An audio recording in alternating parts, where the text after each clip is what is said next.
Hello दोस्तों। तो स्वागत है आपका मेरे YouTube channel Saurabh Gupta world of science में। पिछले वीडियो में हम लोग ने स्फेरिकल मिरर ये सब का डिफिनेशन देखा था कि कॉनकेव मिरर किसको कहते हैं, कॉन्वेक्स मिरर किसको कहते हैं। इस बार हम लोग रे डायग्राम कैसे बनता है उसके बारे में देखेंगे। So rules of ray diagram for representation of image formed. Rules क्या होगा? A ray passing through the centre of curvature hits the concave spherical mirror and retraces its path. ये कहना चाहता है कि जब सेंटर ऑफ कर्वेचर से जो जिस स्फेयर का ये सेंटर पार्ट है उसका उसी को सेंटर ऑफ कर्वेचर कहते हैं। जिस स्फेयर का जो सेंटर होता है उसी का सेंटर ऑफ कर्वेचर कहते हैं। अगर मान लीजिए यहाँ पे ऑब्जेक्ट है और ये इसका जो रे है वो सेंटर ऑफ कर्वेचर से पास करेगा तो जिस तरफ से आएगा सीधा उसी दिशा में चला जाएगा। वही कह रहा है कि इधर इस दिशा से आया और सिर्फ इसी दिशा से वापस लौट जाता है। ये retraces its path. Ray parallel to principal axis passes through the focal point और फोकस एंड वाइस वर्सा। जो रे होता है वो अगर प्रिंसिपल एक्सिस के पैरेलल होगा, ये प्रिंसिपल एक्सिस है जो पोल से पास होता है, ये पोल है जिस मिरर का बीच वाला पोर्शन को पोल कहते हैं। तो इस पोल से जो रे खींचा जाता है उसको प्रिंसिपल एक्सिस कहते हैं। तो जो ray passes through the principal axis passes through the focus. जब पैरेलल रहेगा रे प्रिंसिपल एक्सिस से तो वो फोकस से पास करेगा। यहाँ फोकस रहता है, फोकस का दुगना सेंटर ऑफ कर्वेचर रहता है। हम लोग जानते हैं F equal to focus equal to C into C by में 2, सेंटर ऑफ कर्वेचर बाई में 2, या centre of curvature equal to 2 into focus, C equal to 2f। वही कह रहा है कि पैरेलल रहेगा रे तो वो फोकस से पास करेगा, नहीं तो अगर रे फोकस से आएगा तो वो पैरेलल रिफ्लेक्ट करेगा। वही वाइस वर्सा मतलब उसका उल्टा। तो ray parallel to principal axis passes to the focus, और अगर फोकस से रे पास होगा तो वो प्रिंसिपल एक्सिस से फोकस से पार होगा तो वो पैरेलल रे निकले रिफ्लेक्ट होगा। Uses of concave and convex mirror. इसका यूजेज पहले जान लेते हैं, उसके बाद रे डायग्राम कैसे बनता है वो जानेंगे। तो concave mirror uses, first solar cooker में यूज होता है ये। और क्योंकि ये कॉनकेव मिरर जो है वो कन्वर्जिंग मिरर है, क्योंकि जो रे डायग्राम होता है कॉनकेव मिरर में वो प्रिंसिपल एक्सिस हो गया। जब रे डायग्राम यहाँ से आता है तो ये कन्वर्ज करता है रे डायग्राम को। और जो कॉन्वेक्स मिरर है वो डाइवर्जिंग मिरर है, क्योंकि जब यहाँ से इस पर से रे डायग्राम आता है तो वो रे डायग्राम को डाइवर्ज कर देता है। इसीलिए का ये सोलर कुकर का जो हीट है उसको एक जगह रखने में मदद करता है, इससे खाना पक जाता है। और हेडलाइट ऑफ कार में यूज होता है एक जगह सामने की तरफ फोकस करने के लिए कॉनकेव मिरर, क्योंकि हम लोग जानते हैं जब रे ऑफ लाइट पैरेलल जाए उसके पूरा पैरेलल जाएगा। अगर फोकस पे रखा जाएगा बल्ब को तो जो रे ऑफ लाइट है पूरा पैरेलल जाएगा, क्योंकि हम लोग पढ़े हैं यूजेज ऑफ कॉनकेव मिरर में कि जब ये फोकल पॉइंट पर रहेगा, फोकस पे रहेगा तो पैरेलल रे ऑफ लाइट जाएगा। अगर पैरेलल रे ऑफ लाइट आएगा तो फोकस पे रिफ्लेक्ट होगा। तो यही कहा गया है। टॉर्च लाइट में भी यूज होगा, headlight of car, torch light etc। Convex mirror rear view mirror में यूज होता है, क्योंकि ये वाइड व्यू दिखाता है। रियर व्यू मिरर में यूज होगा। और फिर इन कॉर्नर ऑफ 4 वेज और 2 वेज फॉर वाइडर व्यू ये बनाता है, इसीलिए इसका जो कॉनकेव मिरर है उसमें 6 केसेस हम लोग देखते हैं कि एक इन्फिनिटी से एक बियॉन्ड सी, मतलब बियॉन्ड सेंटर ऑफ कर्वेचर जब ऑब्जेक्ट रहेगा, और एक हो जाएगा एच सी जब सेंटर ऑफ कर्वेचर पे ही रहेगा इमेज, और एक तो बिटवीन सी एंड एफ और सेंटर ऑफ कर्वेचर और फोकस के बीच में, और एक होता है पोजीशन ऑफ एट एफ जब फोकस पे रहेगा और जब फोकस के नज़दीक रहेगा। तो ये जो कॉनकेव मिरर है वो सिर्फ एक ही वर्चुअल इमेज बनाता है। जो वर्चुअल इमेज किसको कहते हैं हम लोग जान गए हैं पहले ही कि जो रियल इमेज नहीं होता है, जो actual convergence of rays of light नहीं होता है, उसको वर्चुअल इमेज कहते हैं। जो एक्चुअल कन्वर्जेंस ऑफ लाइट होता है, जैसे यहाँ पे एक्चुअल कन्वर्जेंस ऑफ लाइट होता है, तो वो रियल इमेज कहलाता है। तो ये 6 केसेस हम लोग बारी बारी से देखते हैं। तो फर्स्ट केसेस में है कि अगर ऑब्जेक्ट इन्फिनिटी पे हो, तो इन्फिनिटी पे अगर ऑब्जेक्ट रहेगा मतलब अनंत दूर रहेगा, माने 30 मीटर दूर है, तो उसको हम लोग कागज़ पे नहीं उतार सकते हैं, तो उसके लिए इन्फिनिटी का यूज होता है। तो उससे अगर रे ऑफ लाइट पैरेलल आया तो वो फोकस से पास होता है, और सब अब सेंटर ऑफ कर्वेचर से आएगा तो ये रिट्रेसेस कर लेगा, जहाँ से आएगा वहीं से चला जाएगा।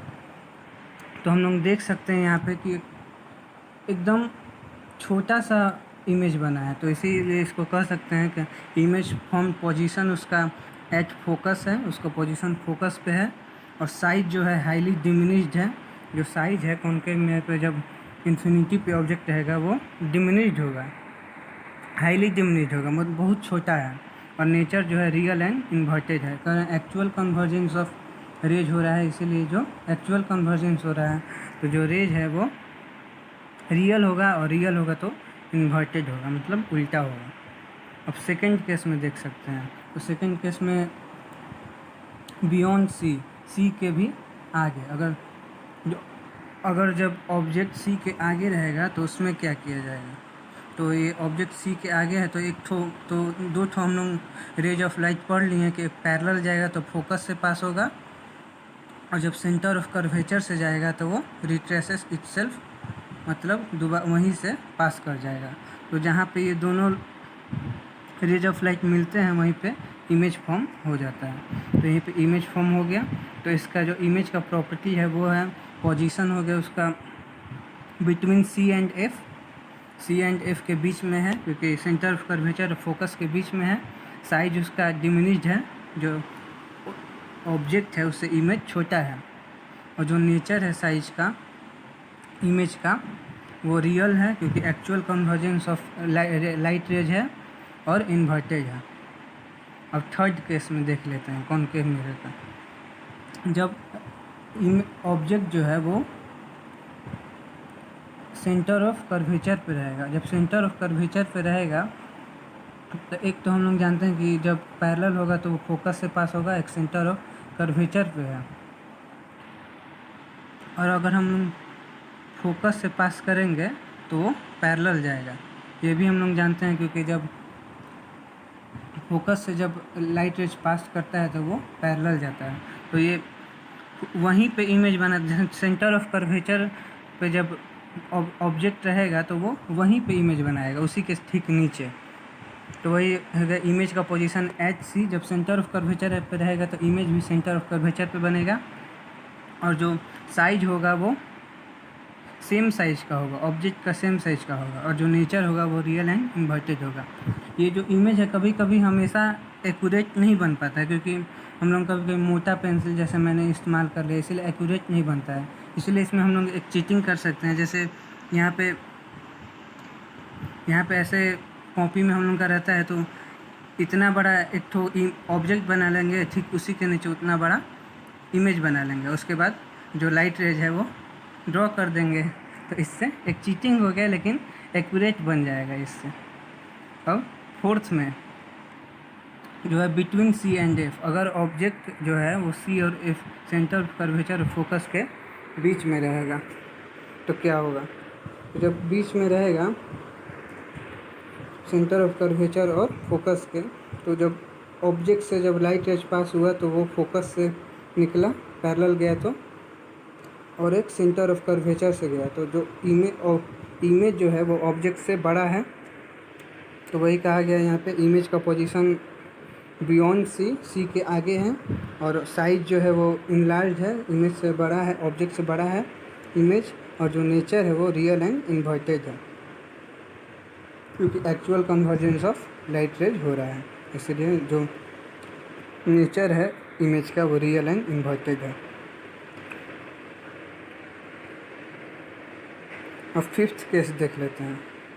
तो फिफ्थ केस में एट एफ फोकस पे जब रहेगा ऑब्जेक्ट, तब कैसे इमेज फॉर्म होगा। तो फोकस पे रहेगा तो एक तो पैरेलल जाएगा तो फोकस से पास होगा, और एक सेंटर ऑफ कर्वेचर से लाइट रेज जाएगा तो सेंटर ऑफ कर्वेचर से ही पास कर जाएगा। तो इसका जो लाइट रेज है वो मिल नहीं रहा है, डाइवर्ज कर जा रहा है, इसीलिए ये इन्फिनिटी पे ऑब्जेक्ट है। इन्फिनिटी पे ऑब्जेक्ट हम लोग पिछले बार देखे थे तो उसी का जस्ट उल्टा होता है। जब फोकस इन्फिनिटी पे रहेगा तो फोकस पे इमेज बनता है, अगर फोकस पे ऑब्जेक्ट रहेगा तो इन्फिनिटी पे इमेज बनेगा। तो image form at infinity, size जो होगा हाईली इनलार्ज होगा, और जो नेचर होगा वो रियल एंड इन्वर्टेड होगा। अब सिक्स केस में जब एफ और पी के बीच में हो, एफ और पी के बीच में मतलब फोकस और पोल के बीच में जब हो, तब क्या होगा। तो जो ये ऑब्जेक्ट है तो यहाँ से गया तो पैरेलल गया तो फोकस से पास हुआ, और एक सेंटर ऑफ कर्वेचर से पास हुआ। तो हम लोग देख सकते हैं ये डाइवर्ज कर रहा है, इसीलिए हम लोग ये अनुमान लगा सकते हैं कि जो लाइट रेज है वो वर्चुअल फॉर्म हो रहा है। तो ये जब वर्चुअल फॉर्म होता है तो हम लोग पूरा लाइन को मिलाते नहीं हैं, ऐसे डॉट डॉट से रिप्रेजेंट करते हैं वर्चुअल इमेज को। तो वहीं पे वर्चुअल इमेज फॉर्म हुआ, और ये इमेज से बड़ा है, ऑब्जेक्ट से बड़ा है, इसीलिए इमेज जो है इनलार्ज है, और नेचर है वर्चुअल एंड इरेक्ट है, क्योंकि वो एक्चुअल कन्वर्जेंस ऑफ लाइट नहीं हो रहा है, लाइट तो डाइवर्ज कर रहा है। और जो साइज है वो इनलार्ज है, और जो पोजीशन है वो बिहाइंड द मिरर हो जाएगा। जैसे प्लेन मिरर में भी बिहाइंड द मिरर ही होता है, कि virtual image plane mirror form करता है। अब कॉन्वेक्स मिरर का सिर्फ दो थोइंग प्रॉपर्टी है, एक तो एट इन्फिनिटी पे और एक at any point other than infinity. क्योंकि कहीं भी अगर पॉइंट हो कॉन्वेक्स मिरर का, तो ये कहीं भी हमारे यहाँ पे है तो यहाँ पे आगे जाते जाएगा, तो ये इमेज जो है वो बड़ा होते जाएगा। आप ट्राई कर सकते हैं इसको ऐसे बना के। तो जो फर्स्ट जो केस है उसमें एट इन्फिनिटी है, तो इन्फिनिटी से जब हम लोग जानते हैं कि एक पैरेलल जाएगा लाइट रेज और डाइवर्ज करेगा, तो ऐसा लगता है कि फोकस से पास हो रहा है, क्योंकि पैरेलल जाएगा तो फोकस से लाइट रेज आता है, तो ऐसा लगता है कि फोकस से पास हो रहा है। और एक तो सेंटर ऑफ कर्वेचर से पास होगा तो रिट्रेसेस इटसेल्फ हो जाएगा, मतलब दोबारा उसी दिशा से मुड़ जाएगा। और एक फिर पैरेलल जाएगा तो ये जाएगा कि फोकस से पास हो रहा है। तो जो इमेज है वो हाईली डिमिनिश फॉर्म हो रहा है। यहाँ पे मैंने लिखा नहीं है, छूट गया है मेरे से, लेकिन इमेज जो है वो पोजीशन एट एफ हो जाएगा, इमेज पोजीशन, क्योंकि इधर तो डाइवर्स कर रहा है, मतलब ये पीछे मिल रहा है, वर्चुअल इमेज फॉर्म हो रहा है। तो जो इमेज है वो क्या कहते हैं एट एफ होगा पोजीशन, साइज जो होगा हाईली डिमिनिश्ड होगा, और नेचर जो होगा वर्चुअल एंड इरेक्ट होगा, क्योंकि actual convergence of light rays नहीं हो रहा है। और सेकेंड केस में कॉन्वेक्स मिरर का सेकेंड केस हो जाएगा जब any other point other than infinity, कहीं भी अगर प्लेस किया जाए तो ऑब्जेक्ट ऐसे ही बनेगा, यही बिहाइंड द मिरर ही रहेगा, डिमिनिश्ड ही रहेगा, और वर्चुअल एंड इरेक्ट ही रहेगा। अब हम लोग ये भी कह सकते हैं convex mirror always form the virtual and erect image. Erect मतलब सीधा, इसीलिए प्लेन मिरर में सीधा इमेज फॉर्म होता है, वर्चुअल एंड इरेक्ट। तो ये यहाँ से फर्स्ट लाइट रेज गया और फोकस, ऐसा लग रहा है कि फोकस से पास हो रहा है, और फिर ये सेंटर ऑफ कर्वेचर से गया तो रिट्रेसेस इटसेल्फ, अपने आप को दोबारा वो वहीं से पास हो गया। तो ये इसका हम कह सकते हैं कि पोजीशन जो है बिहाइंड द मिरर होगा, साइज जो है डिमिनिश्ड होगा, और नेचर जो है वो वर्चुअल एंड इरेक्ट होगा। तो हम ये भी इससे ये भी कंक्लूजन निकलता है कि जो प्लेन मिरर है, जो कॉन्वेक्स मिरर है, वो ऑलवेज फॉर्म डिमिनिश्ड इमेज, जो ऑब्जेक्ट होगा उससे डिमिनिश्ड इमेज फॉर्म होगा, इसीलिए वाइडर व्यू के लिए इसको इस्तेमाल किया जाता है। यूजेज जो हम लोग ने देख लिया है। अब sign convention for reflection by spherical mirror and spherical lens. ये साइन कन्वेंशन हम लोगों को पढ़ना होगा, क्योंकि जब हम लोग इससे इक्वेशन बनाएंगे तो जब हम लोग जानते हैं कि जब यहाँ पे मैं क्यों बनाए, यहीं से पीछे से ही हम लोग देख सकते हैं। हम लोग जानते हैं कि जो ये कॉन्वेक्स मिरर है तो इसका जो फोकस होगा वो इधर होगा, राइट साइड में होगा। इधर जो इसका फोकस जो होगा वो राइट साइड में होगा। तो अगर हम लिख दिया कि कॉन्वेक्स मिरर फोकस, तो हम लोग को साइन कन्वेंशन याद रहना चाहिए। जो कोऑर्डिनेट ज्योमेट्री अगर आप लोगों ने मैथ पढ़ा होगा तो जानते होंगे, ये एक्स एक्सिस होता है, ये वाई एक्सिस होता है। तो ये प्लस प्लस होता है, यहाँ पे माइनस माइनस होता है, यहाँ पे माइनस प्लस होता है, यहाँ पे प्लस माइनस होता है। तो अगर यहाँ पे कॉन्वेक्स मिरर होगा, यहाँ पे कॉन्वेक्स मिरर होगा अगर इधर तरफ से, तो इसका जो फोकस है वो इधर तरफ होगा, तो ये इसका प्लस होगा। लेकिन जब कॉन्केव मिरर होगा जब, तो इसका जो फोकस है ये लेफ़्ट साइड में होगा, तो इसीलिए उसका फोकस माइनस हो जाएगा और कॉन्वेक्स मिरर का फोकस प्लस में आएगा। इसीलिए साइन कन्वेंशन जानना ज़रूरी है। Sign convention for reflection by spherical mirror and spherical lens, ये दोनों के लिए अप्लाई होगा। जो लेंस हम लोग आगे पढ़ेंगे। The convention are as follow. The object is always placed to the left of the mirror. This implies that the light from the object falls on the mirror from the left hand side. जो object है वो हमेशा left में ही रखा जाए, ताकि जो light rays है वो मिरर पे ऑब्जेक्ट से निकलकर लाइट रेज पर मिरर पे पड़े और जिससे इमेज फॉर्म हो। All distances parallel to the principal axis are measured from the pole of the mirror. जो कोई भी डिस्टेंस जो पैरेलल होता है प्रिंसिपल एक्सिस के, वो पोल से ही मेजर होता है। पोल से ही मान लीजिए ये कहना चाहता है कि अगर ये मिरर है, इसका पोल है, तो कोई भी डिस्टेंस होगा, ऑब्जेक्ट डिस्टेंस, इमेज डिस्टेंस, तो ये पोल से ही मेजर होगा। जैसे मान लीजिए ये 10 है, तो ये फोकस हो गया, तो एक सेंटर ऑफ कर्वेचर दुगना होता है, तो ये सेंटर ऑफ कर्वेचर पोल से ही नापा जाएगा। ये 20 हो गया क्योंकि दुगना होता है सेंटर ऑफ कर्वेचर। एफ और 2F भी कर सकते हैं। लेंस में हम लोग इसको सेंटर ऑफ कर्वेचर को 2F कहते हैं। लेंस जब पढ़ेंगे हम लोग तो all the distance measured to the right of the origin, that is pole, along plus x axis। जो कोई भी डिस्टेंस जो है वो पोल के राइट साइड में होगा तो वो प्लस होगा, क्योंकि जब ये पोल हो गया तो इसके राइट साइड में जो इमेज होगा, जो कोई भी इमेज, तो वो प्लस साइड में होगा। और जो क्योंकि हम लोग जानते हैं जो साइन कन्वेंशन है कि ये एक्स एक्सिस हो गया, ये वाई एक्सिस हो गया, तो ये इधर प्लस होता है, +1 -+1, इधर -2 -1 -2। तो कोई भी इमेज जो होगा वो राइट साइड में जो होगा वो प्लस पॉजिटिव होगा, और जो लेफ्ट साइड में होगा वो निगेटिव होगा। तो while those measured to the left of the origin, that is pole, are taken as negative. Distance measured perpendicular to and above the principal axis along plus y axis as taken as positive. जब distance जो है वो y axis के perpendicular होगा, जैसे ये y axis हो गया, तो इधर हम लोग कहते हैं +1 +2, इधर भी +1 +2 होता है। तो जब ऊपर में इमेज होगा, जैसे ऑब्जेक्ट हमेशा ऊपर में रहता है, तो ऑब्जेक्ट डिस्टेंस हमेशा प्लस में रहेगा, और इमेज जो होता है कभी कभी नीचे रहता है, तो इमेज जो है वो माइनस में हो जाता है। ऐसा जब वर्चुअल इमेज फॉर्म करेगा तो इमेज भी प्लस में होता है। लेकिन जब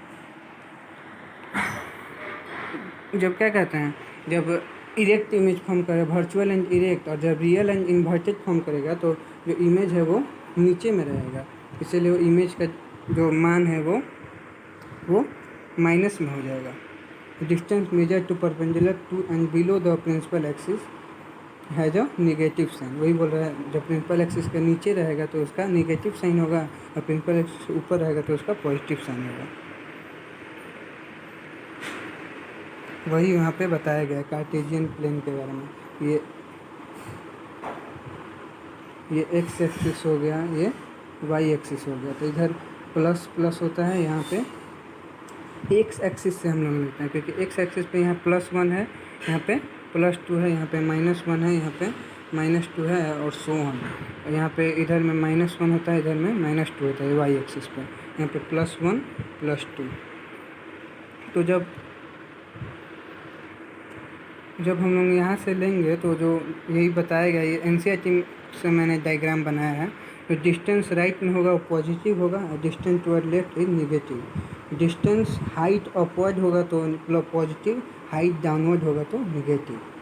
डायरेक्शन ऑफ इंसिडेंट रे वो सब बताया गया है यहाँ पे। और ये मिरर है। Object distance, image distance, focal length, इस सब का फार्मूला मैंने लिखा है। The distance of the object from its pole, मैंने बताया कि कार्टेशियन प्लेन में मैंने बताया कि हमेशा पोल से ही मेजर होता है।